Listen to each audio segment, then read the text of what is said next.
పేతురు గురించి మనము చూసినట్లయితే నిజంగా అతని విశ్వాసమును మనము పరీక్షించుకుంటే మన విశ్వాసము ఏ పాటిది అని అనిపిస్తుంది. ఎందుకంటే అపోస్తల కార్యము 12వ అధ్యాయము 1వ వచనము నుండి 11వ వచనము వరకు మనము ధ్యానిస్తే ఈ వచనాలలో ఉన్నటువంటి భావం ఏంటంటే, హేరోదు అనే రాజు పేతురును పట్టుకొని చెరసాలలో వేశాడు.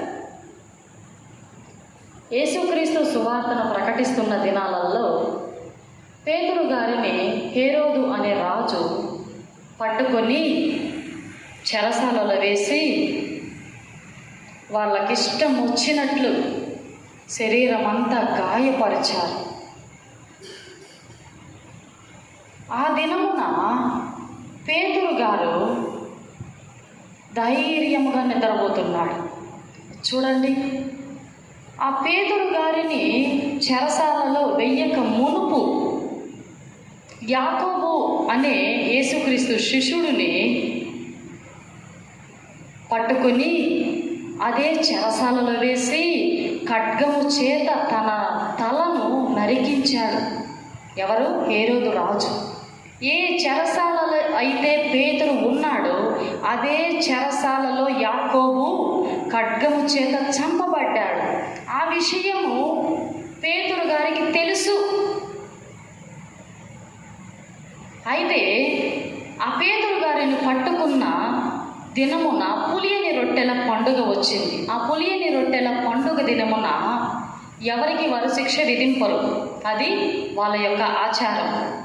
ఆ పులియని రొట్టెల పండుగ అయిపోయిన మరుసటి రోజే ఈ యొక్క పేతురు గారికి కూడా యాకోబుకు నియమించినటువంటి శిక్షే నియమింపబడుతుంది అని తెలిసి కూడా చూడండి, పేతురు గారు ఎంత ధైర్యముగా నిద్రపోతున్నాడు.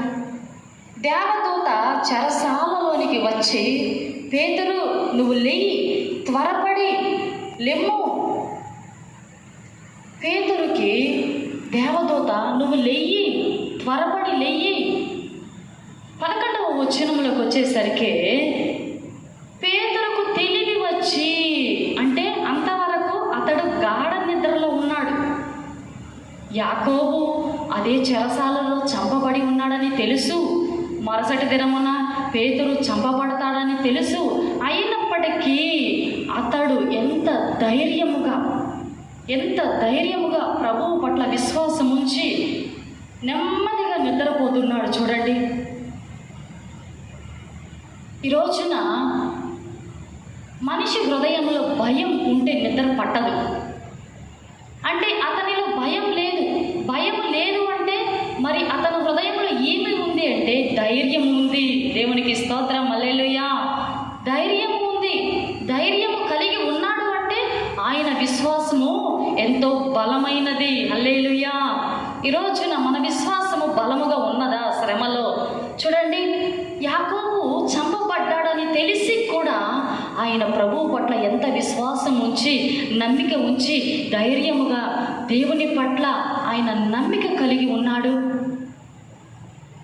ఎంత ధైర్యం ఉంటే ఆయన హాయిగా నిద్రపోతున్నాడు.